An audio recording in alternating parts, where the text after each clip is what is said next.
How's it going, everybody? Welcome back to Tour Life. Today is November 26th, and we are going to be discussing, is Isaac Robinson leaving Prodigy? The Disc Golf Pro Tour announces the end of the year awards in November 26th. Touring Pro speaks out and might be the reason why a lot of touring pros don't actually speak out. Austin Turner is also going to be joining the show. And we have some listener questions. But before we get into all of that, Yuli, how's it going, brother? I mean, I'm just shocked with how clear the screen is. This is awesome. Are we going to be able to do this? Like we're live on YouTube or no? We are live on YouTube right now. People are commenting right now. So Well, that's incredible. Yeah, I mean, things couldn't be better. Today was a long day, but tomorrow I head out for Arizona to see the family. Ooh. First big trip with the fam. Mm. Day before Thanksgiving, airport's going to be wild. 3-month-old. So I need to get some sleep tonight. That's all I know. What is the consensus of like tactics of traveling with a 3-month-old? I like are you just going in blind? It's been a long time since I was 3 months old. So you're just going in blind? Going in blind. I think the good thing is Sarah did travel with Raina a couple months ago to Arizona to see my family. So she's got a little extra experience that I don't have. I think my go-tos are make sure I have all the luggage good, make sure I make it as stress-free as possible, and just kind of wing it. You just might be one of those people where your child decides to have a moment, and everyone's just gonna no. Everyone's just gonna be staring at you, and it's gonna be so awkward. No. I always feel bad for those people because I don't. Obviously, yes, it's annoying if there's a baby on a plane crying, but ultimately, there's like really nothing the parents can do. Yeah. And I gotta if I get eye rolls, I'm gonna just be like, you were this old at one point in time, buddy. You weren't a peach. Oh. Great week of football for college for me. Ohio State and Florida both won. Those are the two schools that I root for in college. Ohio State. I'm a Gamecocks fan now. South Carolina. They might get in. They might get in. I officially have a college team, and I went over to that side when they were terrible. Yeah. And then we almost beat Alabama. Mm-hmm. And now I can say I'm not a bandwagon because we had no hope. And now all of a sudden we have hope. Yeah, you might make it in the playoff. It would be really interesting. Raiders are still on the struggle bus. Raiders, I'm so close to it, Yuli, that I didn't realize how bad it actually was. We are currently on a 7-game losing streak. Yeah, you don't look crisp. We somehow beat the Ravens in Baltimore, but man, it is tough to watch this football. It is tough to watch this football. There's some life. 3 games left. This last week, you had some life. Yeah, three games left, and the season will be over. Kelsey will then go into a long, I'm sure, difficult decision of, am I coming back or am I hanging up the pom-poms for good? So we'll see how that goes for her. Yeah. Thanksgiving preparations are starting. We are having, I think this is the first year we're having Kelsey's family over for Thanksgiving. Okay. Hosting. She's getting nervous. She's getting nervous. That's a big move. Yeah. She's getting nervous. I know where the remote control is in our TV and internet's working. So my job is done. Football will be on. Yeah, her job. Basketball, football. Her job, she's a little nervous for. But so you guys are going out to, you said Arizona for Thanksgiving. How's that going to be with the in-laws? How is that looking? Oh, it's all. I mean, so we're going to my family. So. Oh, nice. Yeah, so we're going to be in Arizona. Well, isn't that where? I mean, Ricky lives out there too. Ricky lives there, but her family's here in Spartanburg. Okay, so like an hour and a half away. Are you doing like a little bit? We do Christmas here, and we do Thanksgiving at my parents. Is Ricky going to be there, or is he coming? Ricky is going to be at our Thanksgiving. Yeah. Oh, nice. That's sweet. Yeah. Any Thanksgiving traditions that your family might have? I mean, a lot of football. You know, there is one tradition that I'm cutting off this year. Ooh, I always would go home and I would have to have a wrestle match with my nephews, all of them. okay, There's like 6 of them. okay, And let me tell you, man, I'm undefeated. okay. And last year was my last time, and I ended up getting the big one and pinning 2 of them down. And I think it was my last hurrah because afterwards my nephew Johnny said, "I'm getting into the gym and you're not going to touch me Oh ever again." boy, So I he's said, taking "Yeah, it this personal. is my retirement." And so that's one tradition we have. You know, we play a little football in the yard, and it's always a great time at my family's house. We're doing it at my sister's house, I believe. She's a great host. My my sisters and my mom are great cooks. So that's always good, Those and are a all lot of pluses. family, a lot of family. I mean, 30, 40, 50 people. So Wow. Silas, I don't know if you can do it, or Yuli, if you can on your side. If people are saying if you can juice your audio up a little bit. my audio, yeah, I could Yeah. probably If you can figure juice that that out. up, I think that'll be good. I got a Um, speaker, external headphone, Mac Studio speaker. That's about all I'm gonna do. I read it. there you go. I Let's threw a see. disc in a trash can On this purpose. week, which was I haven't done that in a hot minute. I used to do that for a living. So that was kind of like a little nostalgia for me, but this was a bad tree kick that just perfectly landed into a trash can. I'm looking at this stuff. I don't know how to do this, Bubba. Okay, no worries. Wait, Silas, wait, if you wait. can't do it either, Wait, whoa, whoa, whoa. he says should be on where your mic plugs in. Oh, duh. I have Okay. no idea. Yeah. I got that little setup right over here. Okay.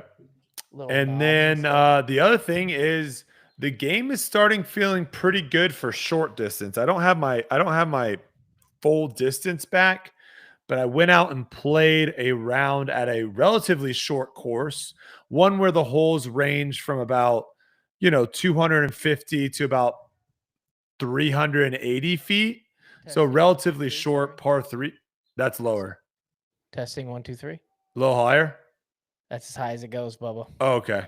Well, This is a silence problem. all It's right. official. Well, the audio is definitely doing weird stuff, so it is what it Okay. is. But I went out there. My best round ever at that course was 16 under. Went out and shot 15 under. So short game's feeling pretty good. The putt's feeling pretty good. Need to figure out a way to get the distance back, which is just going to be, obviously getting back into shape, losing some weight, getting stronger, and then just more repetitions throwing to kind of get those muscles back rolling. But game feels pretty good. Body feels pretty good. So disc golf in the off season is nice. I have a tournament. A tournament. Yeah, not this weekend, but next weekend. Wow. Yeah. Things are So getting serious out there. well, it's Things are just a getting one serious. day. It's like a 1 day C tier or 1 day B tier. 2 rounds, 1 day. Where at? It's up in Munson, Ooh, I know one of my Munson. favorite courses just outside of Dallas. Really like the course. Haven't played there in probably 2+ years, but very nice. I'm going to probably try to make my way up there. This week's going to be tough, but maybe next week, going to try and make my way up there and play at least a round before the tournament just so I can somewhat vaguely remember the holes. But that'll be a fun one. And yeah, good week overall. Not too much craziness went into the disc golf world. However, we will have Austin on. Hopefully, he shows up. Obviously, this is kind of last minute doing it through this program, so he may or may not come on. If he doesn't, no worries. We can have him come on next week. Not a big deal at all. But I wanted to talk first about Mr. Paul Kranz. Mr. Paul Kranz got highlighted a little bit because he responded to a question that was posed by, I believe, Disc Golf Fanatic on Facebook, who does. Oh, we have Austin here. I think we should let Austin in before we even jump into this thing. Bring him in. Let me see. You may want to tell him to switch to landscape. Austin, can you switch to landscape? It's telling me to switch you to landscape. I can try. How's that looking for everyone? I have no idea. We're using this new program, Austin, so give me apologies. I think that looks worse. You look sideways. So I'm going to go ahead and say, don't listen to whatever this program is saying. Turn a little light on, maybe. Oh, you look fine like that. Whatever you're doing right now is fine. Nope. Yeah, go normal. Go normal. I think you look fine normal. We're normal. I'm as think normal as you can be. Yeah, I think so. Now I'm getting the spinning wheel of death from this place. All right. I think we're fine. I think we're in. All right, Austin, joining Tour Life for the first time. How are we doing, man? Sorry. Great. Hey, sorry for the poor lighting. My Wi-Fi is a little shot, so I'm in the car right now. No, hey, it's a classic thing with the Tour Life podcast. It's a running joke. People can hear and see you. That's all that really matters. All right, I want to kind of get this started. One of the reasons why we wanted to have you on, Yuli kind of suggested it the other week, and I was like, actually, you're right. That's a that'd be a really good person to have on. We're in a weird area right now in disc golf where a lot of attention and money was kind of pumped in really quickly. And I believe some companies, some sponsors kind of doubled down and thought this growth was just going to kind of take off when in fact it kind of just came back. Like a lot of people are like, disc golf's dying. It's not dying. I think that's incorrect, but it's kind of settled back down. And so there's definitely some companies that probably got hurt with some major sponsorship. People that they paid a lot of money probably didn't get that much back in return. You're a player that I feel like your skill level warrants a top sponsorship. However, it's not something that we hear much about. Is that something by choice that you don't want to have?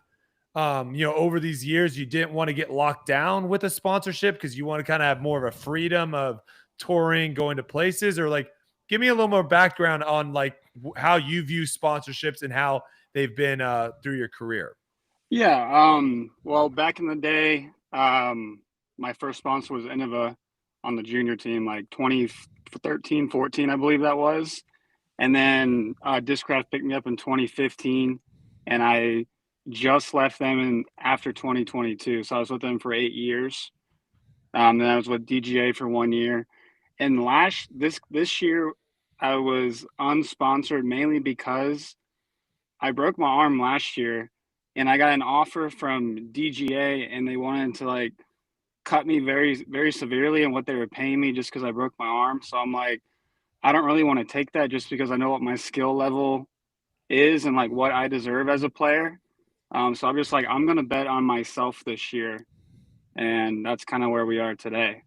Gotcha. Do you see that being something that's going to happen in the next couple years here? Because it looks like there's been a shift with manufacturers where initially they were really going out and saying, hey, we're going to sponsor almost anyone and everyone. And now it seems like there's more of a focus on the top players or the ones that are really bringing money in or getting eyeballs on their product. Do you see a lot of players going to maybe that open bag? And how was that transition from you being someone that's been sponsored by Discraft for that many years, then DGA, and then kind of having to go by yourself? Do you see that being an easy transition for a lot of players? I'd say, I mean, it really depends on where your life is at that point. I mean, some people it's going to be a lot easier. Some people it's going to be pretty difficult to do. For me, luckily, I had like a little backing into that. So I didn't have to worry too much about it, but it was definitely a thought every now and then, because I don't have like that extra support from a manufacturer. I don't have that extra support from like what a lot of these guys are getting. Do I recommend it? I 100% recommend it. I think it opens up a lot for a player because one, you get to throw whatever you want, right? You get to pick the best of the best from every company. Two, for me, that's helped me a lot was content. After I broke my arm, I really started pumping out content a lot, just trying to make more people like to have videos and be the best disc golfer that I can. I think the main problem with where we are now today is that there's a very high demand, or there's a high supply with less demand. And I think that's why we're seeing a bunch of cuts now. I think people are starting to realize that there's too much supply and there's not enough demand right now. So numbers are going lower. Disc golf, some people say disc golf is dropping. I just think we're coming back to level, like you said at the beginning. Yeah. And companies need to make a change. And it sucks, but this is how it has to be right now. Yeah, initially it seemed like there weren't, even before COVID, there weren't like crazy amount of releases that disc manufacturers were making. They also weren't really doing merchandise like clothing and stuff on that side. And now it seems like almost every player, almost every manufacturer has a new disc coming out, every week or so, it seems like. And I agree with you. I think what we're really seeing right now, and what the manufacturers are really seeing, is if every player has a disc out, who is actually getting their disc bought? If every player is sponsored, who is actually being able to influence people to buy from their sponsor, right? Where before, if the demand was so low, the supply was so low, you could put any disc out there and people were just buying it because it's like, I need to have this disc. I don't know when I can get this disc next. Where now discs are kind of just sitting on the shelves waiting to be bought. People are a little bit more picky, and they're going to pick maybe their favorites, which I don't think a bad thing, because I'm with you. I think we've fallen down to a nice steady realm, and now from there we can kind of move forward and grow at a good pace versus maybe some of these manufacturers some of these manufacturer sponsorships kind of really put some of these companies a little bit behind the 8 ball. Yeah, I think you see that with a lot of sports. You don't see like golf just have like 20 or 30 people that they pay a bunch of money to have. A bunch of money, yeah. You know what I mean? There's only like, well, it is a bunch of money, but in you're saying as far as like board, if you compare it to like our salaries and how the grade works, like in traditional golf, you're gonna have the maybe 10 guys, but you're looking at probably like 5 of their top guys who are on the commercials, who they make sure to promote, who have all the media coverage, who get put like on the Netflix series and all that stuff. And in disc golf, we have a bunch. Yeah. And I think that's what eventually in all sports you have to do. And I think, I might have mentioned this before on the podcast, is eventually we were going to have to come to that decision. And I think that's a really tough one for the manufacturers to make, is to be like, you guys aren't moving the needle. We'll give you support, but you have to kind of put all your eggs in your best or in one basket. And those are your best players, because those are the guys that are going to be on coverage. They have the social media following. They're the ones that everybody wants to interview. They're the ones, when you show up to the course and they're announcing, you hear the big claps because everybody's following that group, even if they're not on the lead card. And I personally don't see in 10 years there being 50 guys on one manufacturer team who are making a bunch of money. That wouldn't make a lot of sense to me, because you have sports. I mean, it's the graph is across all sports. You go to like NBA, who's making the most money? The top guys who are selling the most jerseys. That's it. Period. Baseball, football, all the way around. Whoever's the most popular, they might not even be the best, but they're the ones that are going to get the big contracts. Yeah, that's well said. Let's switch gears a little bit, Austin, because I'm curious about this. We talk about course design a lot on the show, and how, over the last several years, there's been a lot of changes to some of these courses that the tour has been going to and playing, just simply because they're like, hey, we need to kind of make the level of difficulty harder. There's better players. We need more separation.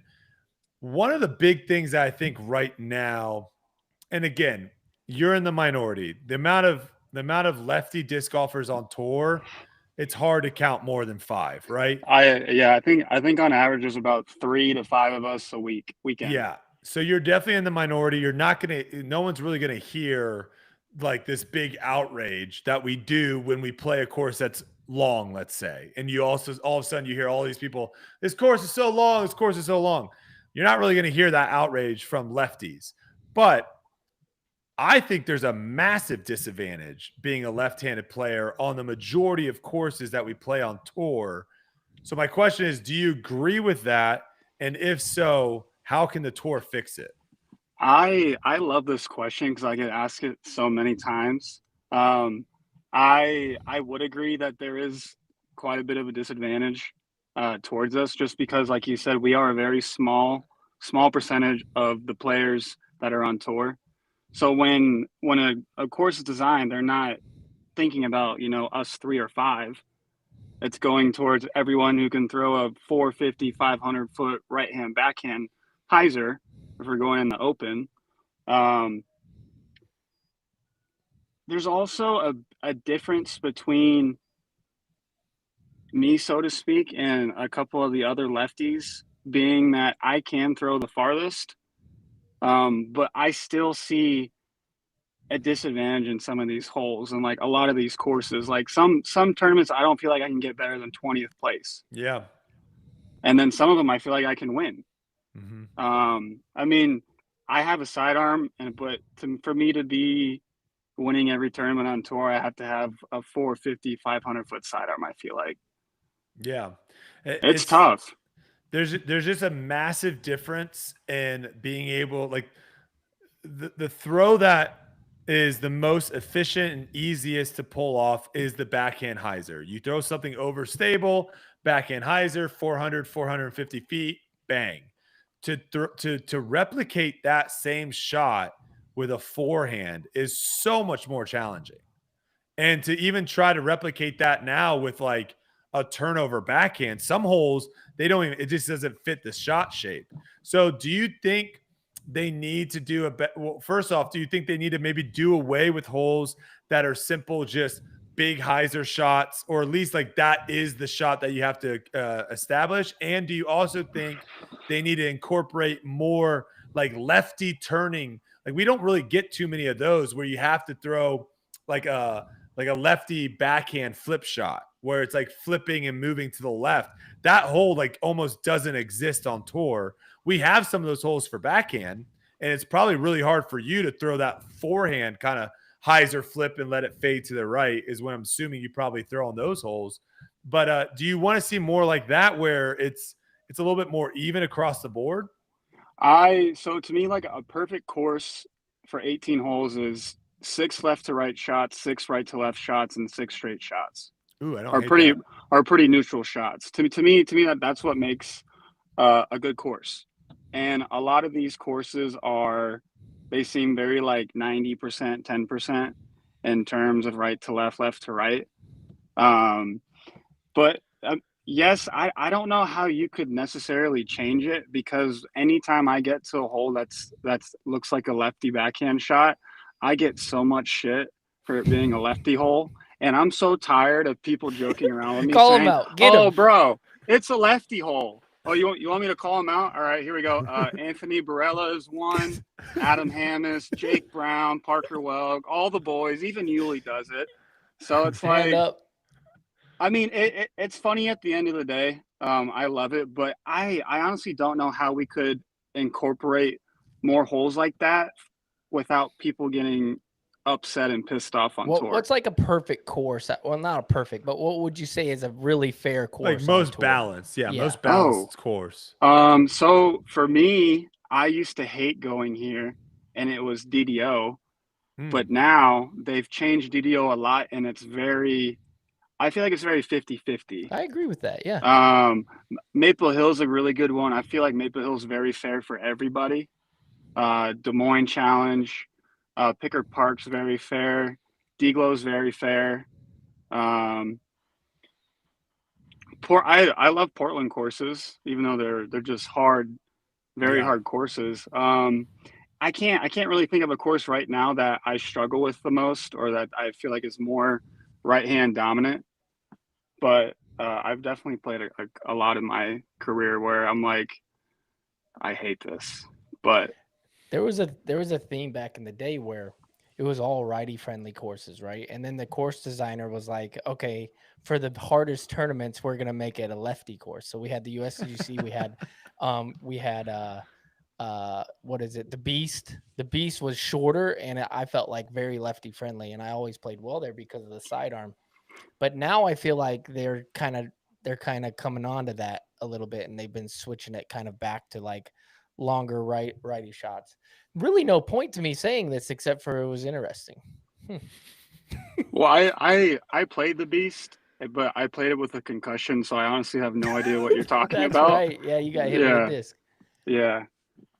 What does upcoming season look like for you? So you're coming off of an injury 2 years ago, right? It was last year, like a year and a half or 2023. So. Yeah. So you're coming off an injury, had some pretty good finishes this year. What does the upcoming season kind of look like? To be honest with you, I can't even answer that question. I honestly, I have no idea. I feel like we probably haven't had many sit down conversations, but we have passed by once or not. The vibe I get for you is you kind of just live life a day at a time. Is that kind of accurate? Yeah, it is. I mean, if you look at my calendar, there's not much on it other than going to the gym every day and making sure I eat some food. That's about it. Okay. Yeah. So like there isn't like a 5-year plan for disc golf or anything like that. It's just kind of keep going and see what happens. I mean, realistically, I would love to play on tour as long as I can. But only if it makes sense for me. Does that kind of mean you gotta try to get a sponsorship, because the money outside of it, other than if you're like Gannon Burr or Ricky, it's tough to make a living playing on tour? Dude, it is, if you're not a top 30 player in the world, it's difficult out there. I mean, touring's expensive. I think we all know this. Tournaments are finally getting a little higher in payout, but I mean, they're still not paying out as much as I feel like they should be. And did they raise costs on, because I mean last year you're paying for your entry fees, I'm assuming, or at least like being more involved than people that are sponsored. Have you seen like an increase in costs of the tournaments? Because that's one thing I would love to know is like, are the payouts going up just because all the players are paying more? I honestly don't know. I didn't pay attention to any of it. Yuli, do you have any idea? Yeah, it's definitely going up every single year. I think it was like, I mean, what did we pay? $6,500 or something for the full package? It was something. Like, do you remember how much it was to play in a tournament in like 2018? Yeah, it wasn't that much. It was like probably $4,000 or something. Okay, so so to play in the tournament fees, because that's where it's like tournament fees have gotten way more expensive, way more. I mean, it used to be the biggest ones were like $250, and now I think it's like $350, $400. Yeah, I definitely feel like I've seen some in the 400 rates, because that's where, in your case, Austin, when the players have stuff in place where like the sponsors or whatever, like, hey, we're going to take care of your entry fees, no problem. Players don't really care if they jack up the entry fees. But for those people that are coming on tour trying to get a sponsorship or trying to kind of advance, like that makes it a lot tougher, because now like your break even point, because what you're saying, like traveling's expensive, all that's expensive. Your break even point, Yuli, we were talking about some tournaments were like what, like 18th, 16th? Oh, way more than that. Yeah, it depends. Well, minimum if you're doing, let's say you're not even doing the van life, you're doing like car life. Okay. To where like your gas is super cheap, you're sleeping in either a tent or your back seat, and eating granola and doing the things. You can get away with it because you can, let's say you get 30th, you'll get what, $500. That's doable, totally doable. But you got to, even with the people who have vans, I mean, those are $60,000 vehicles, $30,000 vehicles. Where are they getting that money? And then gas prices are going up. That's expensive. So it's if you're doing Airbnbs, if you got a bunch of people doing it, it's still probably $350 to $450 a week. I feel like the Pro Tour should somehow highlight this more, because this is actually kind of a fascinating part that we don't get to see in a lot of the other big sports, right? If you're on, I think the player minimum for the NFL is something like 310,000 or 320,000. It changes a little bit. Place kicker, baby. So like if you're in the NFL, you're doing fine. Like everyone's doing fine. But like in disc golf, like you have a lot of people that are like good players that could be kind of struggling financially, and it gives you a little bit more of this like fight or flight thing in these tournaments. I think it's more like a Corn Ferry tour, rather than the PGA Tour. You know what I mean? Because if you talk to somebody who's been on the Corn Ferry Tour, that's a grind. They're paying for all their stuff. They're playing Monday qualifiers with their last dollar. Like if you hear some of these stories, there's some sweet podcasts about it, but I feel like that's a lot like what we're dealing with. What about this idea? Let's say the tour just gets rid of the entry fees. Okay. And then you're just playing for the added cash. And now the players are more comfortable and everything. I mean, kind of a crazy thing to think about, but do they have to like, how much money does that provide each tournament? Yeah. What are your thoughts on that, Austin? You get your tour card and everything's paid for. You just have to get to the tournament and play. So it basically would reduce what, like $6,000 to $8,000 worth of entry fees throughout the tournament, but you're probably reducing close to 40%, 50% of the payouts. I feel like you could get that in added cash on top of that pretty easily, because some of these tournaments don't even try to get added cash. They're trying to just do the bare minimum. Like if you get a bid to be on the tour, here's the set price. That's what the local community or club or whoever takes over that tournament for that area. Well, it's like minimum. It's like some A tiers I see. I mean, the minimum's what, 3,000 for an A tier, and then some of them have 50 grand, 40 grand for an A tier. So it just depends on what kind of person wants to push to get that extra money. If they want to do that, then do that. But I honestly wouldn't mind if you took out the payout. I'd probably play a little bit better. I mean, I've always said this, like, if you make the tour, why are you paying an entry fee now? Because it is an established tour and they need them. I understand that. And I'm happy to pay them, but you don't have to pay to be on the PGA Tour, do you? I'm pretty sure you don't. No. You just get your card and then you show up and you play. Yeah, you pay locker room fees. Yep, pay locker room fees. Yeah, but they also get to fly in on private jets and rent out a Mercedes for the weekend. And no. That's the same thing in disc golf. That's only the top couple. Probably I would say 20 guys. And on PGA Tour, that flying private, probably 20 guys. Yeah, I mean, I think the way that the disc golf is set up is almost identical to the PGA Tour. The only problem is when you factor it down, that's where it's an issue. It kind of goes back to where a lot of these tournament directors love to like boast about, we increased payouts this year by 100%. And it's like, well, yeah, last year was $1. This year was $2. That's still crap, but it did double. Right.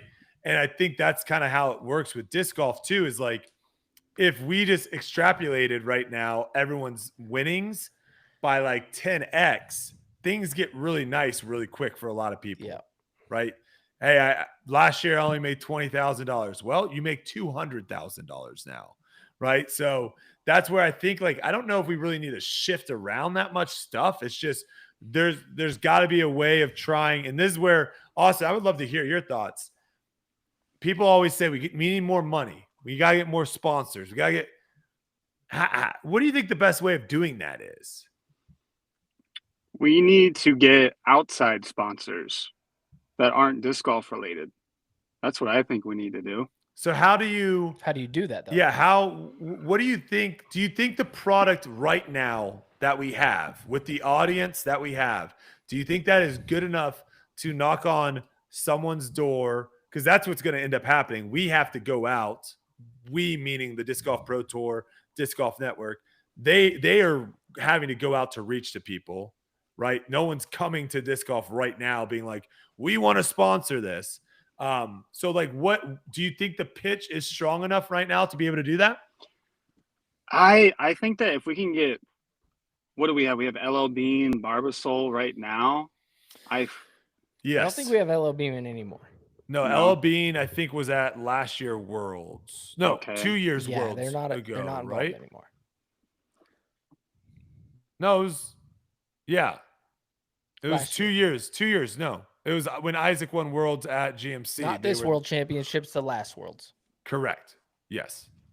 Well, if they can start with those two, I don't see why they can't try to get more bigger ones. I think it's possible. I'm not sure how they're going to do it, but they need to do it. I'd be very curious too. But how do it. I'd be very curious to see how those sponsorships came about, because a part of me feels like it's one of those, like the CEO's kid plays disc golf and is like, hey, right, I love this sport. Can we do something? The part of me though, Austin, to answer my own question, I don't think the product is good right now enough, because what we're asking in theory, yes, in theory, these companies have so much money. What is $50,000 to them, right? Like, why can't they just sponsor this for $50,000? The issue isn't just the money. The issue is when these companies do sponsorships, and I don't know how familiar you are with like outside sponsorship. Have you dealt with like any outside sponsors for like Instagram? Your social's getting up there. So yeah, I've actually had quite a bit in the last couple months. Nice. Yeah. They for even like small stuff like that, right? Like your Instagram, my Instagram, there's meetings upon meetings sometimes leading up to this, of where you're just like, brother, I'm just throwing a Frisbee into a basketball hoop and I'm turning around and saying, use this sunscreen. It's awesome. Like, that's all I'm doing. But you would have like multiple meetings. You would have multiple emails. You would have a lot of discussion. So now you're talking about like an actual event. The issue is at the end of the day, yes, is $50,000 anything to these companies? No, it's not. But when they put their name to something, that's actually more valuable than the money itself. And that's where it's like, well, now we have to create a team. We have to create an event. We have to figure that all out. And that's where it's like, I think a lot of these companies are looking at disc golf and looking at events and saying, I don't think it's worth the amount of time and effort it's going to take us to put into it. That's just all. That's what I'm seeing right now. Do you think the athlete is capable of getting bigger sponsors? Because we see manufacturers, but we haven't seen an athlete besides Kristen over there. She's got a whole country backing her. We haven't seen an athlete really get the big sponsorships either. Is that product good enough? Because it should be. In my opinion, I feel like the product of the athlete right now is more, let's say, manicured than the product of disc golf in general. Go ahead, Austin. I think it just depends on the player and the personality that the player can bring. Bros? Okay. I've never done any sort of makeup sponsorships. Why is that? Because you look really good on camera already. My audience isn't my audience isn't gonna pay or buy the product if I'm promoting makeup. So the other thing that is the other factor, it's not just a numbers thing. The other factor is also, who is the audience? Who are we targeting? Who are we marketing? Barbasol makes a lot of sense, right? A lot of guys play disc golf. A lot of like outdoorsy people play disc golf. A lot of guys that are outdoorsy end up having beards. Look at the 3 people on this podcast. We all have beards. Probably a good. I'm sure they did their market research. Appreciate that. I can see the facial hair through the darkness over there. But I'm pretty sure they probably did their market research and figured, hey, this actually makes sense. The one thing that I would say with disc golf and it being a free sport, right? It being a free sport. If you look also at the spend of the average disc golfer, when you compare it to golf, when a new driver comes out, a new set of irons, a new bag, a hat, you go to play a new course, you're buying a hat, you're buying a polo. The amount of money spent in the golf world is insane. The amount of money spent in the disc golf world, I think, is much smaller. So the buying power, I don't think a lot of these companies view it as a big, hey, we're going to put $100,000 into this event and we're going to see a big return. I don't see that. And that's where I think, unfortunately, for disc golf, you got to greatly increase the viewership. Because when you have an insane small, if you have like a very small community, but they have a massive buying power, for example, sailing, right? Not a lot of people out there do professional sailing or consume sailing or do any of that. But the people that do sailing, guess what they all have? A crap ton of money. So they got coin. So that's where you can do sponsorships for sailing and stuff because you're going to be able to see a big return. With disc golf, I think we got to figure out a way to get more people to watch it. I think that is the biggest thing because right now I just don't view it as being a super attractive sponsorship opportunity for companies. And that's why I don't think we're seeing that many outside of disc golf.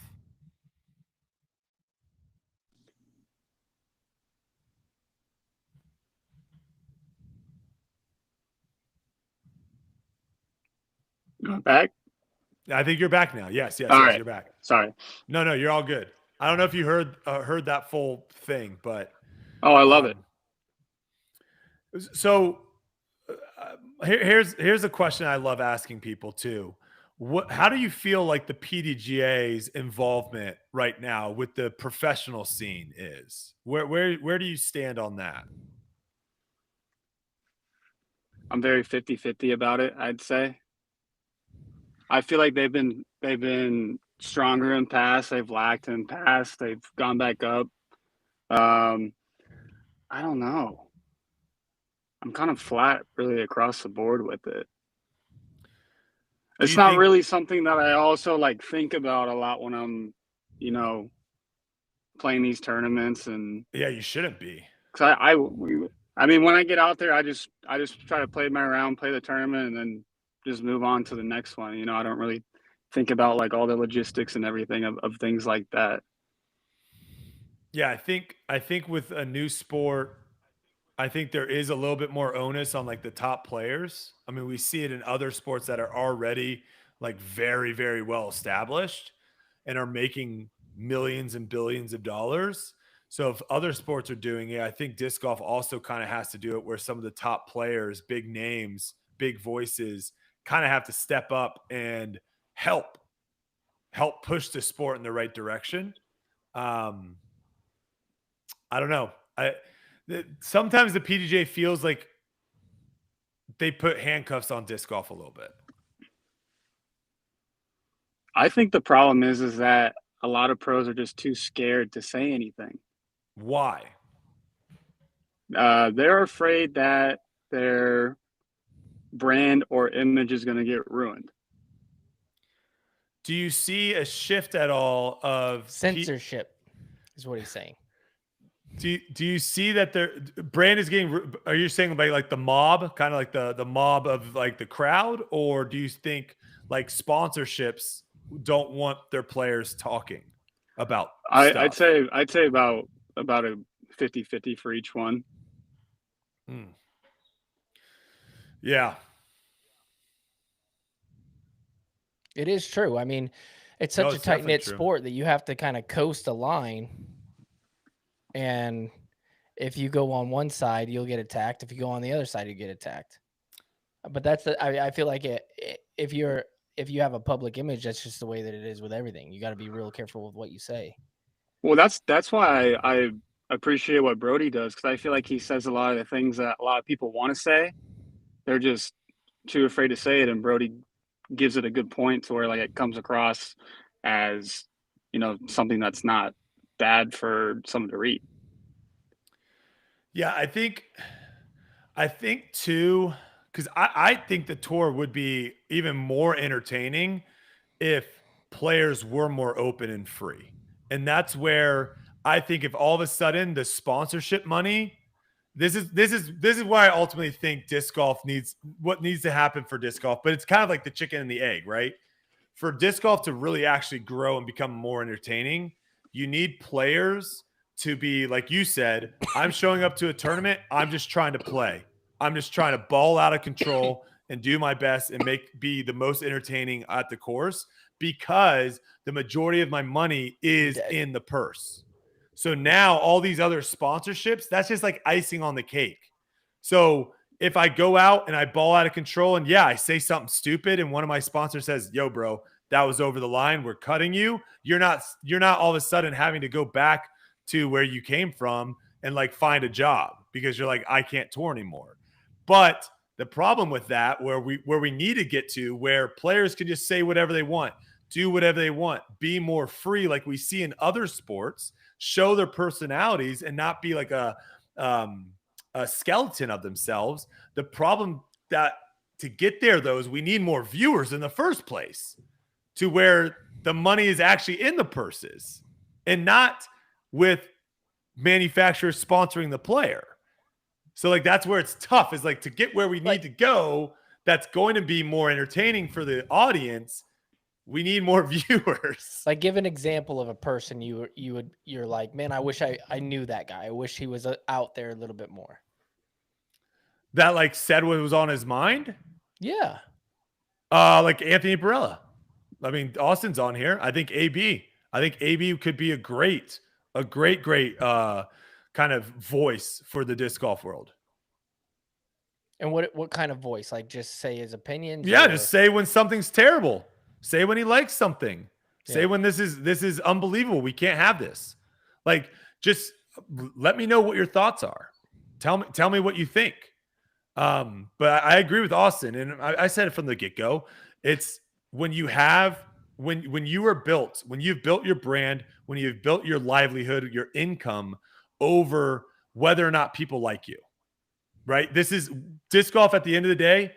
Everyone is trying to become the president of their high school senior class. That's what they're trying to do.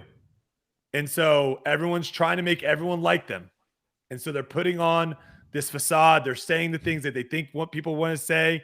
And then please buy my Frisbee. That's why when people miss putts or do something crazy on the course and play bad, and all of a sudden we get to see a little bit of their actual personality, and you're like, whoa, what? That guy just punched a tree? I thought that was the nicest guy in the world, right? Like, it's all of a sudden like, wait a second. When you are so worried about people buying your stuff, because at the end of the day, we're all salesmen, right? We're all basically saying, please buy my stuff. Please buy my stuff to make money. If all of a sudden you just remove that to where you don't give a rip if anyone buys your stuff or not, because you're making money by winning tournaments, I just think that's going to be so much more entertaining. Do you think the majority of NFL players go out there and go, I really hope people like me after this game? No, they don't give a rip. If they go out there and score 2 touchdowns, 10 catches, 210 yards, they'll flip off all their haters. They don't give a rip. And so, like, at the end of the day, we're playing a sport. We're out there competing with one another. This kumbaya stuff where everyone's friends and no one wants to hurt anyone's feelings. Spoiler alert, it's not entertaining to the masses. I'm sorry. It is. If football, which is the most popular sport in the NFL in America, if everyone was friends and giving high fives and not trying to hurt each other's feelings and not doing anything, guess what? It probably wouldn't be that entertaining. Austin, thoughts? I think we need to go. I think we need to go into the realm of like pay-per-view athlete boxing. I would be the first person to step up into that. I think that could bring in a lot of money, honestly. Or it could lose you a lot of money. I already got KO'd this year. I'm out. Yeah, but I'm a little different than that. I'll be fine. So I want to highlight this because this is my exact point. Eric Sterner says people only need so many discs. This is the issue. Need different ways to support touring pros. That is my point exactly, Eric, because I don't think we're actually on the same line. So let me try to get you in line with me. I don't buy anyone's jerseys. That I watch a lot of NFL football. I don't buy any jerseys, but what do buy is I buy YouTube TV, the Sunday ticket, and I watch. And so I'm an eyeball on whatever. Same thing here with Tour Life. Guess what? If you want to just rip sports cards. And I rip sports cards. If you just want to listen to Tour Life and watch us on Tour Life, you don't have to buy anything. But you just being here helps us. Because now when we go to a company and say, hey, do you want to sponsor our podcast? They're going to say, well, how many listeners do you have? Well, we have 50,000. Whoa, okay. Like that's the thing is you don't have to buy a disc. You don't have to buy a hat. That to me is all extra. At the end of the day, what we need to have happen. Watch our stuff. We just need Austin. We just need people to watch. Just like with what Austin's doing. This year, focused on his social media. Yeah. And when he does, if he does get some sort of sponsorship, you're going to have people able to know where to get it too. It's an advertisement. And so just them watching is exactly what Brody's talking about. Yeah. I'm with you on that though, Austin, too, because I know you said it as a joke. But like if you look at wrestling, sorry for all those people out there that are wrestling fans. I would 100% do boxing or some kind of fighting thing if I got paid for it. Well, hey, if he's anyone like, no, I really want to do this, guys. If anyone listening wants to box Austin, I will put my stamp of approval on it. Let's say that. I will definitely try to do my best to hype that match up because I think that would be interesting. But I mean, you look at like wrestling, it's fake. It's not even real in the sense of like everything is already kind of scripted out, but the storyline is so fascinating. That's what gets people to watch. And I think right now with disc golf is a lot of times there's not really that storyline because like everyone's friends. Everyone wants everyone to do well. And everyone's in this kumbaya situation, which is the exact opposite of sports. And what I think sports are. I think sports is you respect your opponent, but you're trying to do everything you possibly can to beat them. And then when the sport is over, when the event is over, that's when you give them their flowers. But you're not like giving them the flowers like during the event. And I think a lot of times that's what's happening.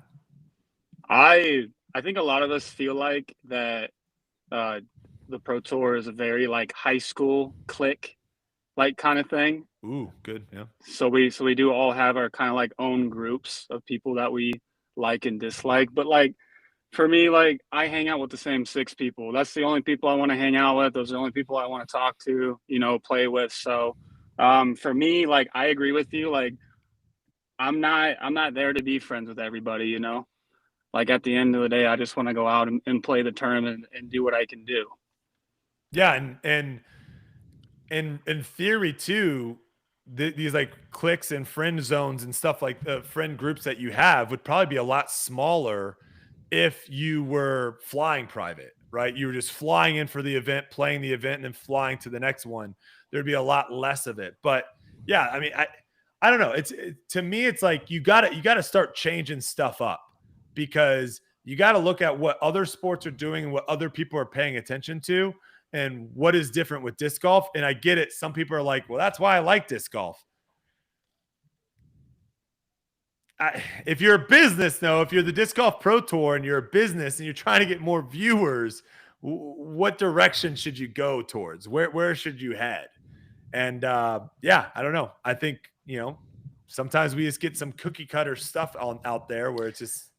I also think you're right on track. Brody was saying like it's up to a lot of the top guys to make sure they get their names out there and do things, shout it from the mountaintops. Like it's powerful to have a place or to do like the YouTube stuff that people do. That's powerful for disc golf in general, because like this podcast, I could just say, hey, you know what? Next time you're playing disc golf, tell your friends about the Disc Golf Network.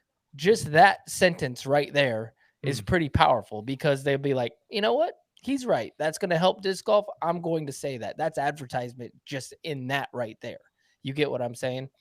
And if everybody had something that they did and they put effort in and they were really passionate about it, like Brody and I, now all of a sudden you have 4 of these. How much bigger is it? You know what I mean? Really big. It could get really big. But like you said, the personalities, they're over here. Like, I want to just focus on disc golf and do my own thing and everything. Guess what? You look at the NFL, the NBA, what are all the top pros doing? They all have podcasts now, don't they? They're all doing it. Aren't they? Yeah, that's not. I know you're saying that's not what you were saying. I'm saying let's not advise everyone to go out there and grab a microphone and talk behind it, because I think some people, it might be smarter for them not to do that. But you hear what I'm saying. Yeah, I got you. It's not. That's what's happening all over. This isn't just disc golf. No, I know. Too many people, honestly, are doing it. But all right, too many. What do you mean by too many people? Explain that. There's a lot of people, Yuli, that shouldn't have a podcast. They can have a podcast. Yeah. They can do whatever they want. But you still gotta throw it at the wall and see what sticks, Brody. You don't know that. You don't know till you do it.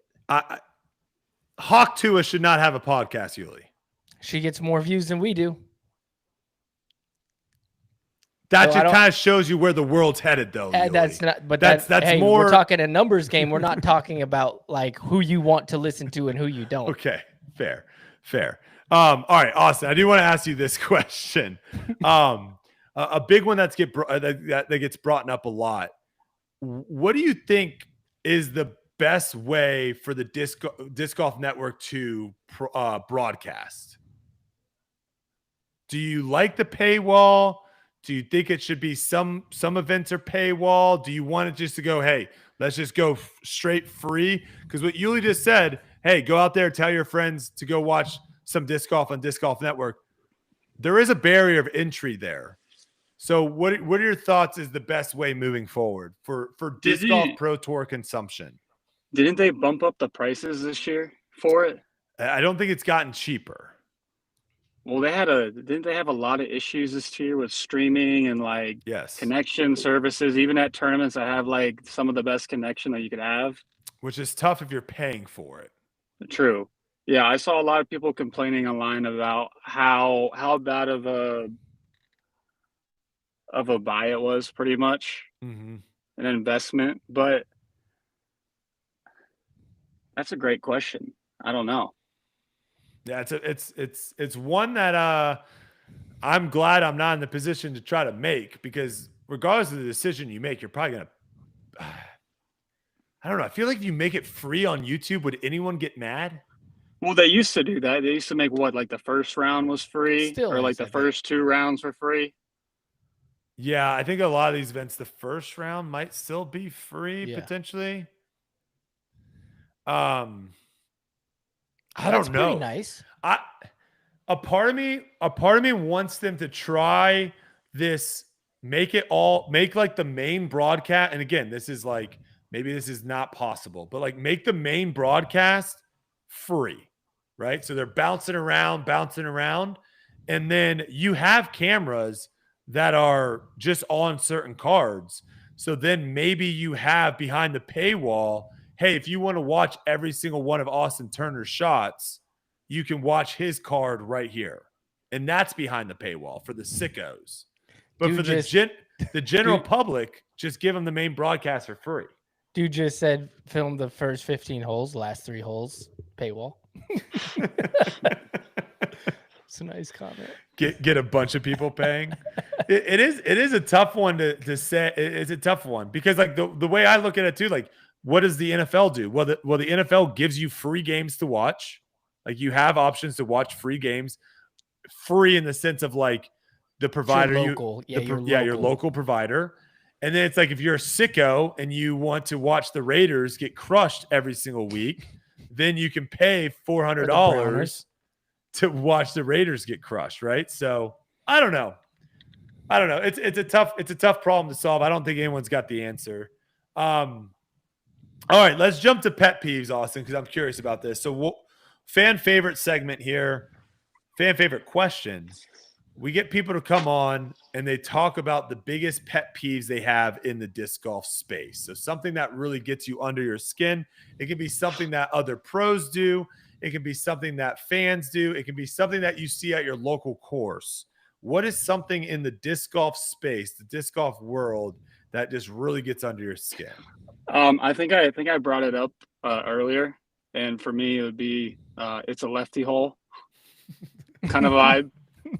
Okay. Like I said, dude, I hear it so much, and it really gets to me. What's the interaction when you don't play the lefty hole well? Is it a decent amount of ribbing, trash talk onto the Oh next yeah, hole? yeah. They pretty much told me that I should probably just retire and quit, like right there on the spot. So, I mean, I don't get many chances, you know. So like, if I mess it up, I'm screwed. The most lefty hole I can think of right now, which I think are you out in the Arizona area? No, I'm in Charlotte. Charlotte. But you out there often and play with like Adam and stuff? I used to live out there, so I used to play out there a lot. But so is it hole? Pretty much every hole at Fountain Hills, you could say. What about except for like like hole 7 at Vista? Is it 7? The one that's over the water? Like, to me, that's like the most lefty hole out there. Yeah. Oh, hole 8? Yeah. Is it 8? Yeah. Like, to attack that hole as a righty is very difficult. Bro, do you want to play the Memorial? It's just a straight shot, though. Come on. It's just a straight, straight shot into the water for my disc. Yeah, exactly. All right, Yuli, you got the final question here? Yeah, all the players on tour, who do you look at with something that they do and you're like, man, that's nice. I like that. Well, shots. Well, there's a couple. I have a couple. All right, let's hear them. Well, I play with AB week in and week out. Hey, he's a popular answer on this show. Yes. I feel like I throw far, and then I play with him, and then he throws it 70 feet past my shot. Did you see the Gannon Burr Instagram post? Yeah, I think it's all BS. Fact or fiction? Wait, hit me. I haven't been on social media. Oh, he threw like a 360 in an open field and claimed that it went like 750 feet, and he's closing in on 800. I mean, listen, at the end of the day, for that kind of video, you just want the clicks and the comments and the shares. And that's exactly what he got. So good for him on that. Clickbait the crap out of that video. I mean, I don't think he threw it that far, but like I said, he did what he had to do for that video to pop off. Yeah. Gannon's putt, which I feel like I'm sure a lot of people get that. And like a sneaky little throw-in, since I'm a Carolina boy, I'm gonna go with MJ's and Barry's backhand touch. Ooh, I like that. Because I've played probably 100 rounds with them and maybe beat them in about 3 of those rounds, and it was quite the show to watch back in the day. So MJ, love those answers. Yep. See, MJ's a character that, like, man, I feel like his personality do really well on tour. And like watching him play too is also really fun. Like going down and grabbing his mini before the disc is even halfway to the basket. I think people don't realize. Go ahead, Austin. MJ is a smack talking king. Yes. I'll tell you what. Me and him go at it every single hole, and it's just awesome to play with him just because of that. Yeah, very talkative. I was going to say, I think the last generation probably had like a lot more personality than this one, but maybe that is because there's cameras all around and everything, because I've seen some stuff back in the day. I mean, playing with Steve Rico and those guys, man, I've seen the craziest things ever happen, and it was a fun watch. Well, that one video of them calling like Scott Stokely on multiple foot faults it's an electric video. It was like you know how they say that the NBA is soft? I'm not saying that disc golf's soft now, but you played 15 years ago. It was a different ball game for sure. All right, before we let you go, Austin, it's been awesome talking to you. Yeah, it but has. anything to shout out? Any upcoming things coming your way? He did win an A tier this weekend, so you got to give him his flowers. Nice job this weekend. We don't really talk about A tiers on this I do. podcast, but okay. When fair we have enough. a guest who we'll just we'll let it slide. We'll let it slide for you, Yuli. I did shoot my highest rated round ever this weekend. we don't talk about ratings. Cool. Okay, let's not make this podcast another hour long with the rating comment there at the end. Okay, I shot one of my best rounds ever. Let's say that. It was a good round. It was wow, a good round. Crazy! It wasn't on tour either. That's wild that happened. But go ahead. What are your shout outs? What do you got for us? Well, I guess my sponsors that I had this year. One being Mad Disc right here. My dye sponsor. Nice. It's a little dark, Maybe I should get a glow in the dark hat. Another round disc golf and Grip EQ. So sick. All right. Yeah. What's the first event? We're gonna see you at the. It's not called the chess.com anymore. I don't think. The Florida Open one or something. Yeah, I'll be there. Okay. All right. I won my first A tier ever at that property, so I try to go there. Oh, here we go. We don't talk about more A A tiers. More A tier talk. All right, Austin. Dude, I beat Ken Kleinwell, right? I'm gonna boast about it. I don't care. Awesome. It's awesome having you on here. Appreciate it. Good luck. Everyone, make sure you guys go follow him over on the Instagrams, and we'll see you out on tour, brother. Appreciate you guys. All right, man. Take it easy. There you have it. Austin Turner, ladies and gentlemen. Dude, that A tier, every though, lefty I do holds have the to easiest. say this. Did you see how many Kale won by in the Masters? Take a guess. Just take a guess. No, how I many saw he it. won. It was like 30. I think he won by 35 shots. Yeah, I don't know anyone else who was playing against Yuli. A Master, that's got to be the biggest win ever. 35 is he crazy. He slaughtered everyone. Oh, man. That's wild. 35. Also, someone just compared me to Hawk Tua, saying that I'm the same person. That hurts my feelings a little bit. Brutal. Yeah. That hurts my feelings. I feel like I didn't on, just shots have fired. one viral clip talking about a sexual act that made people pay attention to me. I will say this, though. This is like, I was listening to another podcast that was talking about this, and it's so true.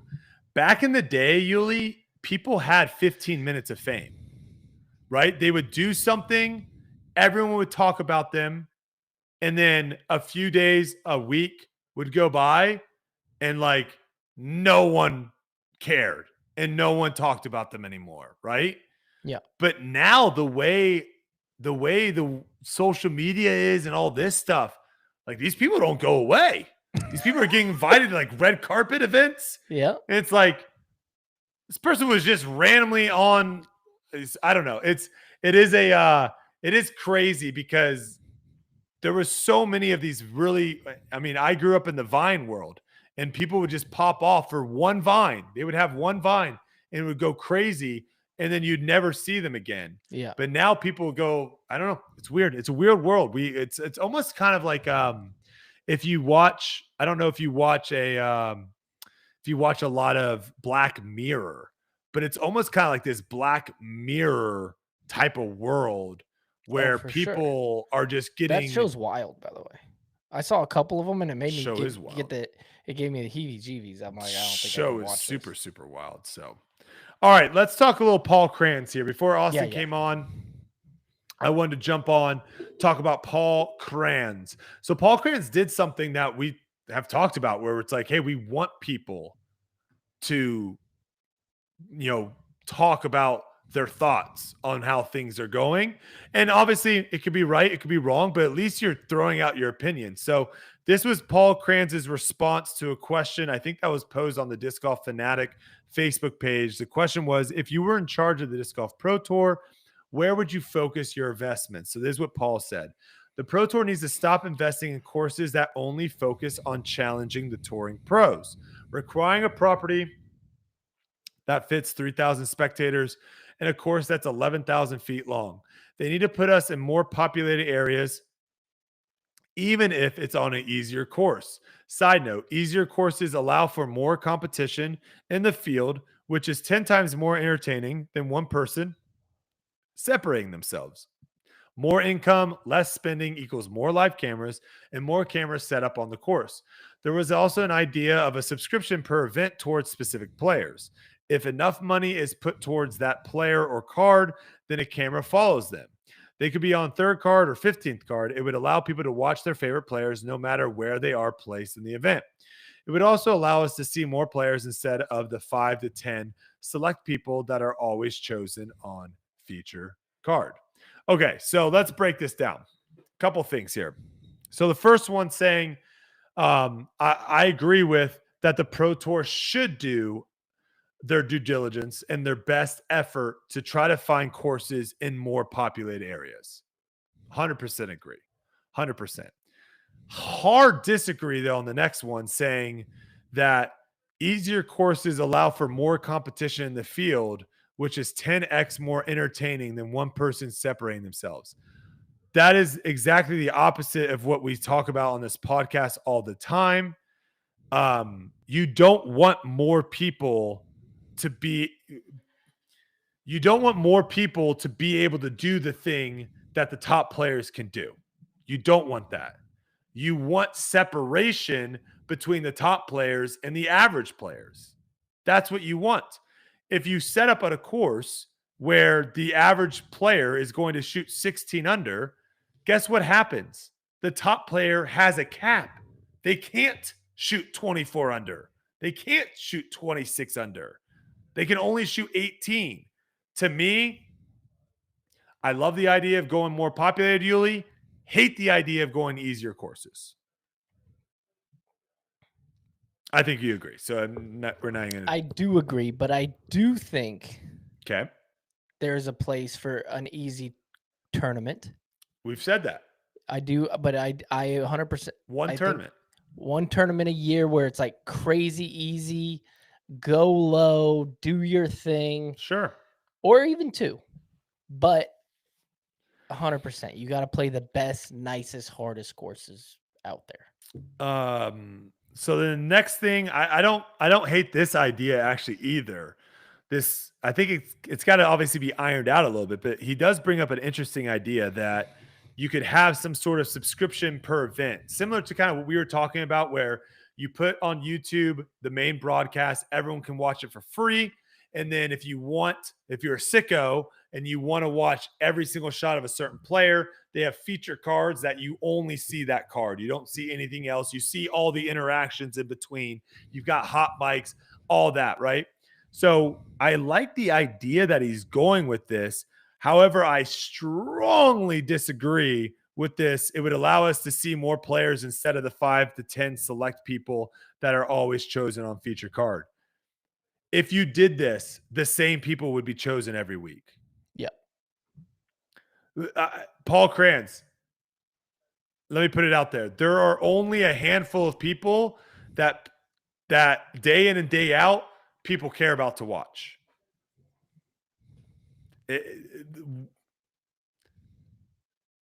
If you're 52nd in the world and you really haven't done anything noteworthy, no one gives a rip that you're on feature card. If they did a feature, Yuli, think about this. If they did a feature card without any big names, okay, you just randomly selected people from like, let's say 30th to like 60th. You just randomly plucked 4 people. That would be the least watched feature card of all time. Guess what? We saw that. We saw that at a tournament with the leaders. It wasn't even feature card. It was the leading card. You remember that? Back a couple years, OTB, the league card had like, I think the biggest name out there was Emerson Keith. And then everyone was a less popular player than Emerson Keith. And that was leaders, I believe, of the tournament, Yuli, of the final day almost. Yeah. And it was like the least watched, like in person too. Like no one was watching that card. Yeah, they're all following the second card. I hear this a lot from players that get upset that the same people get paid or same people get picked. And this is where I have to say, you have to take a step back as a player and realize and this is not me directly calling you out, Paul, but majority of players on tour, no one gives a rip about. And you are reaping the benefits of the players that people do give a rip about. Yep. And until people give a rip about you, sit in your place and get your money and do your thing. But to act like you deserve to have a feature card, no, terrible idea. Anything else to say about that? I'm on board, man. I mean, yeah, you can't bite the hand that feeds you. And it's the popular players that make all the money in the sport, and they bring the most money into the sport. And that's facts. I mean, USDGC, their feature card wasn't even that bad of a feature card, and people were going crazy, being like, why isn't this person on there? Why isn't this person on there? Imagine if you put none of the top players on there. It'd be crazy. All right, next topic here. Prodigy. Did you see this past week? Prodigy did a huge blowout sale of Isaac Robinson products. Off or something? 75% off all of all of Isaac Robinson stuff. So if there was ever a question, hey, is Isaac going to re-sign with Prodigy? I think this is clearly showing you no, he is not going to re-sign with Prodigy. So okay, I got an interesting question though. Yeah, go for it. He's not going to re-sign. Should he be mad that they're selling it for 75%? Time out real unless he quick. doesn't I got to get a address piece of it.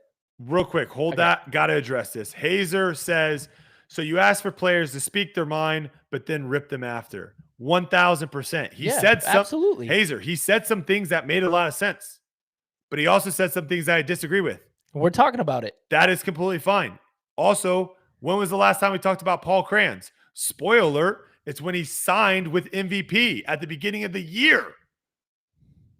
So, yes, he just got some airtime in front of 500 live viewers. Yep.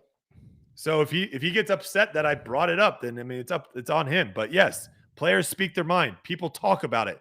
That's how the world works. Yuli, continue. So 75% off. Those are going for cheap.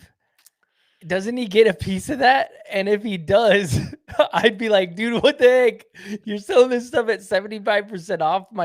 Isn't your cut of whatever you get for that going to be tiny? You get what I'm saying? And there's also an additional thing here too, Yuli. The additional thing is, does this hurt? Hopefully he already has a contract signed, because does this hurt his value? Yeah, your leverage. Because if I'm about to sign you, I'm like, well, the company you're coming from is trying to almost give away your stuff for free.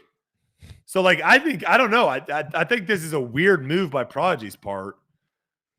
I mean, they can do whatever they want, I guess. Or maybe they're just getting rid of the old inventory because they're planning on a huge release of the new stuff. No, probably not. I don't know. 75% off is wild. I mean, what were some of the Frisbees going for? $5, like $4, $5? That's crazy. Yeah, maybe. I don't. Also, if I'm Isaac, I'm going to be like, listen, it doesn't matter whose name you put on those discs. Like if I'm going to spin it that way. Yeah. You know, it's not because it's my name. It's not because of the name that's on. This is what I would say if I was Isaac. It's not because of the name that's on top of the disc. It's on the name that's on the bottom of the disc. You're talking to the 2-time champ. Bam! Isaac, you can use that if you want. Yeah, you can use that one if you want. Take that to the bank. That was well said. Thank you. Okay.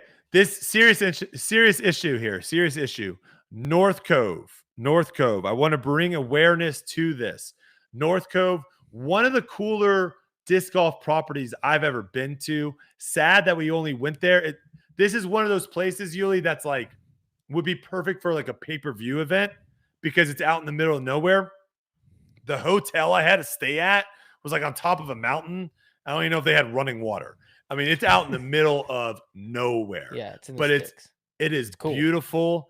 And when you're looking for places to like do like a disc golf retreat with your buddies or something, you can get an Airbnb like right on the course. Check out North Cove as a future option. But I want to bring this up because they got hit really badly with that hurricane, really badly, and damaged a lot of the property. They currently have an Indiegogo campaign right now, guys, where they're trying to raise $200,000 to help pay to repair a lot of the property and courses.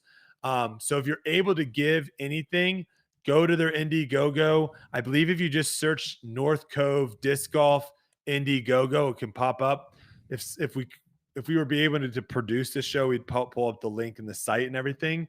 But definitely go check that out. I think we at Foundation are working on some potential charity fundraisers that we're going to do to try to donate some money to the cause as well. But yeah, North Cove, I have nothing but good things to say about that place. Love that place. It's only like an hour and a half from my house. Oh. I've thought about buying property right on it. Heck yeah. All right. Disc Golf Pro Tour might be cheap now. Yeah, that should probably be the cheapest right now.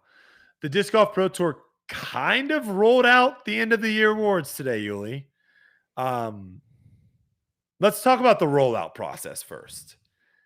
So they made an individual YouTube video about 1 to 2 minutes long for each of the awards announced. I'm not a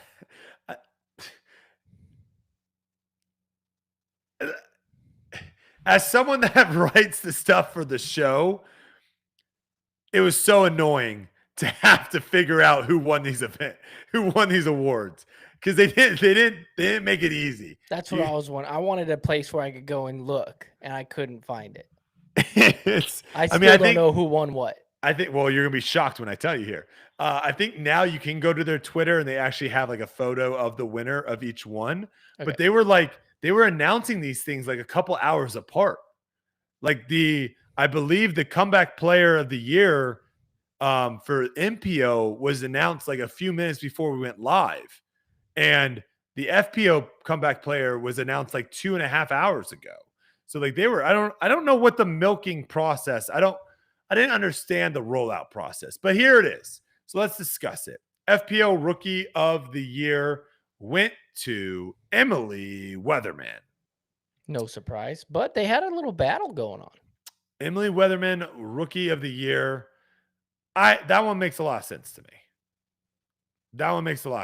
One on the Pro Tour. They're going to get a little bit harder moving forward here. Oh, really?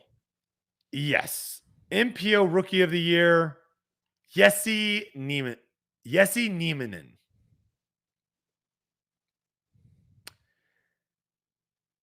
This is a guy that just doesn't feel like a rookie to me. Maybe, obviously, he classifies himself as a rookie on the Disc Golf Pro Tour. He doesn't classify himself. The Pro Tour classifies him, I'm sure. Yes. That through the Disc Golf Pro Tour's qualifications, this was his rookie season. It's tough for me to look at him, though, and be like, yes, rookie. Emily Weatherman, I have no idea who that person was after this year. No idea. And like just kind of came out of nowhere, rookie. Makes sense. Yessie, I feel like I've seen him play in like major events for like the last several years. So that's where it's like, by qualifications, yes, but that's a tough one for me. Okay, another weird one. Another strange one. FPO, Most Improved Player, Evelina Salonen. She was really good last year. What? Am I crazy in thinking that she was very good last year? Like competing against Kristen Tatar, who just had an incredible season and won everything? But like she was very good last year. Yes. Like I feel like she went from like I feel like if you're looking at like the scale of FPO players, like she went from like, you know, if this is the top, she went from like here to here. Like the gap. Am I crazy in this? Am I the only one thinking I'm surprised. Like Rebecca Cox kind of jumps out at me. I actually saw the Evelina one, and I thought that I liked it, and I was like, this is weird, but nice job, nice improvement. Didn't she win a major last year? I just feel like she was very good last year, and then she was very good this year. So I don't know how she won that award. But she won that award. Most Improved MPO Player, Joseph Anderson. This one makes a lot of sense. This kid had a huge high ceiling. I think a lot of us saw it last year, just really wasn't able to ever put it together. this year goes out, wins on tour. That I didn't even remember him playing last year. he played I some remember events. it was like the beginning of this year, lead card in Florida and never stopped. Last year was his rookie year. Okay. Yeah, last year was his rookie year. But yeah, I think that makes a lot of sense. And then another confusing one. First off, comeback player of the year is also very confusing. Like, I don't know how. Were you nominated for this? I I feel like you should have been. No, I don't. I remember it was the one where it was me and Proctor won. It was either most improved. I think it was most improved. Most improved. Okay. So comeback player of the year was Evelina. She won both. She won. Like, isn't that impossible to win comeback player of the year and most improved? Like, isn't that impossible? Did she win player of the year too? No, she did not. Those have not been announced yet. Because comeback player of the year means that you were good, and then something happened to made you not good, Mm-hmm. and then you went back to being good. Yeah. Those people don't win most improved because they went back to where they were. Yeah.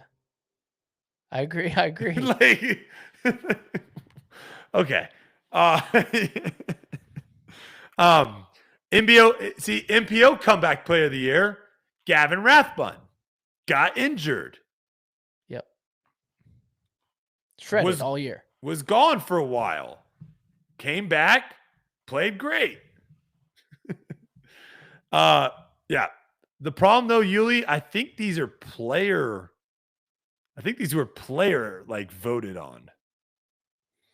I think you're right. I think the players voted on these awards. So I don't think if you're trying to get mad at the Disc Golf Pro Tour, I think you need to get mad at the pros because they're the ones that voted for these people.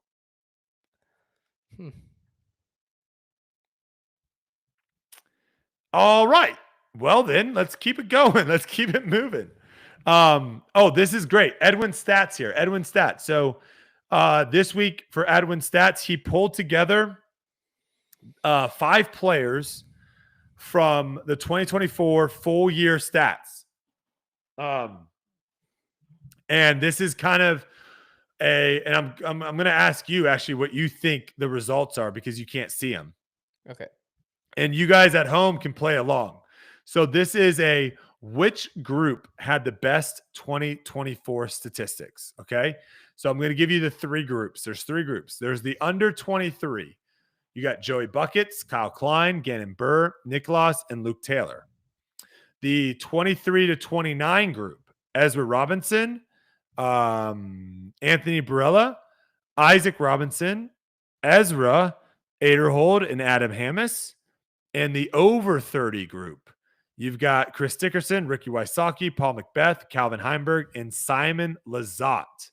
Ooh. So the average ages, I'm going to give you the average ages here. Average ages, 21 for the under 23 group, 25.8 for the 23 to 29 group, and 31.8 for the over 30 group. So let's start with accuracy. Accuracy is fairway hits, green in regulations, and OB rate. Which of those 3 groups won in accuracy? This is all from last season's stats. It's got to be the 31. Correct. Just by a little bit, edging out the young guns. 93.4 in the accuracy, and the young guns were at 93.2. The middle-aged guys were at 90.5. Okay, scrambling. What about scrambling? You got to give it to the savvy vets again. It's the old guys again. 91.5 for the old guys, 89.3 for the young guys, and 88 in the middle. All right, we're going to putting now. Putting. This is ridiculously close, by the way. Really? Yeah. Okay. Well, the first group's Gannon. Give me the guys. First group: Gannon, Buckets, Klein, Nicholas, Luke Taylor. Second, Luke Taylor's the anchor there. He's holding them back. Then you got Ezra Robinson, too. AB, Isaac, Adam, and Ezra, Aderhold. And then last one. Chris, Dickerson, Ricky, Paul, Calvin, and Simon. And then I got to go with the young guys. It was the young guys, 89.5. Very close. 89.5 for the young guys. Old guys were at 89.3. Middle guys were at 89.2. Oh, wow. Yeah, super close. And then the final one is going to be scoring. Who scored the best? Oh. I mean, I feel like the poor middle guys lost in everything. The only thing that they won in was power, but I'm not even going to talk about power because that's just kind of like. Oh, really? Yeah. But scoring, again, like power is the only thing that's kind of like we have input on. All right, here's my logic. Accuracy, good. So that goes to the old guys. But then they're the best scramblers too. Yep. Which means they're sometimes in trouble. I got to give the edge to the young guys for scoring. 93.3 to the young guys. The old guys right there at 93.1. And the middle-aged guys at 91.3. So that was close too. Yeah. So really, if you look at it, accuracy, the old guys got it by 0.2 over the young guys. Scrambling was the biggest one. The old guys got it by 2.2. Putting, the young guys had it by 0.2. And scoring, the young guys had it by 0.2. I like this game. Tell Edwin to do 3 or 4 new guys next year, and I'll guess them again. There we go. Yeah, you did actually pretty good there. That's pretty good. All right, we have a couple listener questions to end the podcast out. First one being, how much practice is too much practice when it comes to field work? I always tell people this. You go to a field or with putting. If you go to a field and you're absolutely just diming and throwing great shots over and over and over, get out of the field. You're done. If you're putting and you're making everything, quit putting. You're done. If you're in the field and you're shanking all over the place, keep working until you fix it. If you're on the putting green and you're shanking all over the place, stay there until you fix it. I like it. I think people go to a field and they try to find something wrong. I think you go to a putting green and you're trying to find something that's wrong. And there's no need for it. I like it. Next question is, I hear rumors of gambling on disc golf next year. Just want to know about this. Is it real? Is it a good idea? It's a great idea. It's essential in sports. Yeah. And people come at me a lot with this question, and people in the past have gotten mad because I support it. And they don't like gambling and blah, blah, blah from beliefs or whatever it is. Listen, in sports, the reason that they're so popular is because of gambling. People watch it. People watch more football now than ever. And it's not because they love the NFL. It's because they love their fantasy team. It's because they love their betting. And they have to watch it live. In order for a sport to be big, gambling's essential. So this is my view on it. I don't think it's going to bring in new viewers. So I don't think all of a sudden disc golf has gambling. All of a sudden new people are going to watch. What I think it could do, though, is it could hold viewers, right? So when people do figure out about disc golf or do want to tune into disc golf, now that there is a gambling option attached to it, I think that could hold them. And I think also the people that are currently watching disc golf could potentially watch more. And this is, again, this could be like, I disagree with you. I think people, if they found out they could gamble on it, they'll get hooked on it. They won't watch, and eventually they'll start watching. They would have to have some sort of connection to disc golf, though, Yuli. Yeah, and it's your bets. No, I'm saying I'm saying people right now who would rather go play around than watch the final round. Yes. We're saying the same thing. Yeah, okay. Thing. What I'm saying is that you're not going to have someone scrolling prize picks and see. Oh, right. Oh, I'm going to watch this. See disc golf on there and being like, what the heck is disc golf? Oh, let me bet on this person. Let me watch. That's what I was saying. This could be a bad take on gambling, and this could be one of those things of where people is like, gosh, Brody definitely is a pot smoker. But when you think about it, like you gamble your money all the time. Yeah, it's constant.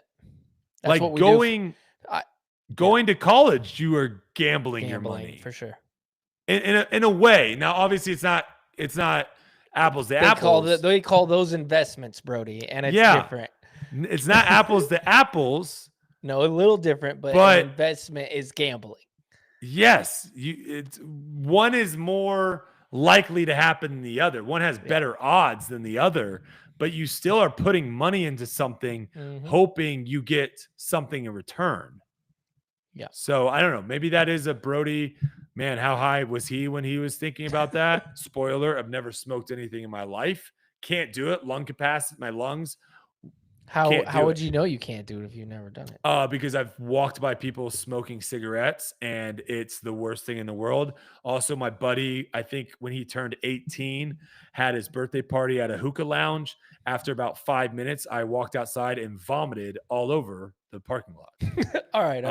Good answer. I do not do good with smoke. Just any type of smoke, even campfire smoke when you got s'mores. All right. Next question is going to be: what are the odds of winning? What are your odds, Yuli, of winning an Elite Series or major at some point? Very good to me. Like what I think is very good. But well, give us some odds here. Give us some odds. Odds of me? I mean, I guess this is kind of like full career, so not just next year. Full career. What would your odds of winning a Elite if I were to Series set a or line, major? If I were to set a line, I'd be plus a lot. It would be you'd make a lot of money if you bet on me to win, for sure. And I would say it was a good bet. I don't know what it would be. I think you'd have to compare it to somebody else. I think I'm like plus 4,500. Yeah. Plus 4,500. Yeah. So you're definitely less than half of that. I would say. I don't know. I don't think a lot of people believe I can do it. I think I would put you at like plus 2,000. Plus 2,000. I think that's low. You think you're higher than plus 2,000? Yeah. Plus 2,000 are crazy odds. I know, but have you? Because I've done plus 2,000 never happens. I've done gambling on traditional golf, and some of those are pretty high, and those guys win. Like you can get like plus 5,000 on really good players on traditional golf. So I'm basing that off of a real thing. Okay, I see what you're saying. Like, you're going. Like, okay, so I might be more like plus 7,500. Carl Schwartzel is like plus 5,000, and if he won, what we would be like, oh, that's crazy, he won. Okay, but so I'm like plus 7,500 is what you're saying. Probably. And you're plus 5,000, 4,000. I would say something like that because just based off of like another sport and seeing what they would. That makes sense. Now here's a better question. Oh, who's more likely to win thing? I love those. Is a better. So who? Well, here, if you're listening, throw us some who's more likely to win next year, and me and Yuli will answer those. Yeah. So give us your best. Give us your best. Who's more likely? Tweet them to us at tourlife_pod, and we'll go through them next week and answer them. That'll be fun. That'll be fun. Let's see. This is a great question. What's the coolest or weirdest thing you've witnessed on a disc golf course that has nothing to do with the game itself? Ooh. I got mine. I got a couple, man. I've seen some crazy things on a disc golf course. Rattle yours off. USGGC when we showed up and there's a car in the middle of the lake. I heard about that one. That was awesome. I've seen some crazy animals. I've seen bears, moose, mountain lion. Those are cool. I've seen fights. Fights are wild. Seen where was I? I think I was in Mesa, and a block away there was a drive-by. So I heard a drive-by. That sucked. That was horrible. Oh, one time, this is crazy, dude. I was putting midnight at this place called Los Olivos in in Phoenix. And it has like lights around, and there's this like special basket that I'd always putt at. Well, it was like this square park, and it wasn't really big.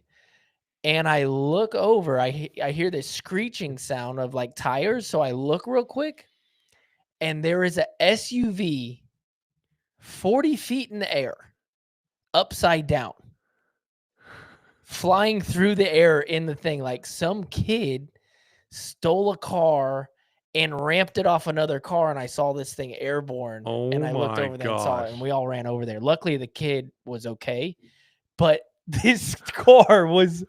It's like something you see on not GTA. Kidding. Like air. I heard it. I looked over, car in the air, like flying. I was like, "What the heck?" It was crazy. Edwin brings up a good story. You remember the story that you told us that you think you saw an alien steal your disc? Oh yeah, over at night golf. I definitely saw it. Well, it might not be an alien. Whatever they're cooking over there, it was something in that facility. The other thing, so the thing I was going to say was we were filming a YouTube video. I believe it was at LL Woods, or there's two courses that are very similar named. I can't remember them. One is like kind of in a bad area of town, and we're playing the first hole, and we're walking down the fairway to our tee shots, and all of a sudden, out of our peripheral, we see this tire. This tire, like, I've never seen a tire do this before, but it came off a moving vehicle. So this car was driving 60 miles an hour, whatever, and the tire flew off. So now this tire is just tumbling down the fairway 60 miles an hour. It eventually hits a tree like 100 yards away, hits a tree, and like goes up 10 feet in the air. And I'm like, bro, if that would have hit someone, oh yeah, it would have caused serious damage. That thing was cooking. There's a clip of like people getting hit by those tires. Like if you look online, it's like a landmine. Such bad luck. Just a tire wrecking you. What happened? How did he die? Tire. All right. What is a decent putt distance for a pro? Like, is Circle One automatic for Pro Tour players? And how do you improve your Circle One putting, or even get through the mental block that is holding you back from being a good Circle One putter? I mean, part of it is what I said. Like, don't grind it out unless you're terrible. So if you go out there and you're starting to make, even if you're really, sometimes it's important if you're like kind of a bad putter and you get out there and all of a sudden you're making a couple, stop then. Save the confidence. Come back the next day, it might not be so good. Because I feel, like I said, I feel like one of the biggest problems is people are really trying to find how bad they are. You know, you're putting until the mistake happens and you're like, oh, I found you. That's what happens in the round. You know what I mean? That's what my feeling is in the round that I always get. And then they putt until they, like, instead of looking for good things, they're trying to find the bad in their putt. And then, like, practice from 28 feet. I feel like that's like the best spot, 28 footers. Yeah, 28 to 30 foot range. It's so important. If you can dial that in. And to answer your question, yes, any putt that's inside the circle when it's not elevated, there's no wind, is for the most part like a free throw for pros. You're expecting it to go in about 88 to 93% of the time. You know, and when you're hot, you might not see the disc hit the ground. Yep. You just might not. All right. This Friday, guys, make sure to go over to foundationdiscgolf.com. We will be having our actually it might be going up before this Friday. So maybe you need to go up now, actually. But we will be having our Black Friday mystery boxes. These things are hot. They usually sell out really quickly. So you want to make sure you do not miss this. I think I threw 5 or 6 discs from my personal collection in there that you can potentially get in a mystery box. So definitely make sure, get your Black Friday mystery boxes at foundationdiscgolf.com. And no, Ron, they are not 75% off. All right. Did we miss anything, Yuli? Was there anything else you wanted to chat about? No. I think that's it. Austin was awesome. Big thanks to Austin for coming Yeah. out and jumping on the pod. Thanks to all of you guys for sticking around and listening for the live. I know the beginning was kind of crazy, but appreciate you guys. And thanks for a good show. Next week, hopefully, we'll be back at it. Probably have a few more guests come on. And yeah, make sure you send in the this or that. Who's going to win on tour, this or that? I like that idea a lot. All right, folks. Thank you guys so much. And we'll see you guys in the next one. Take care, my friends.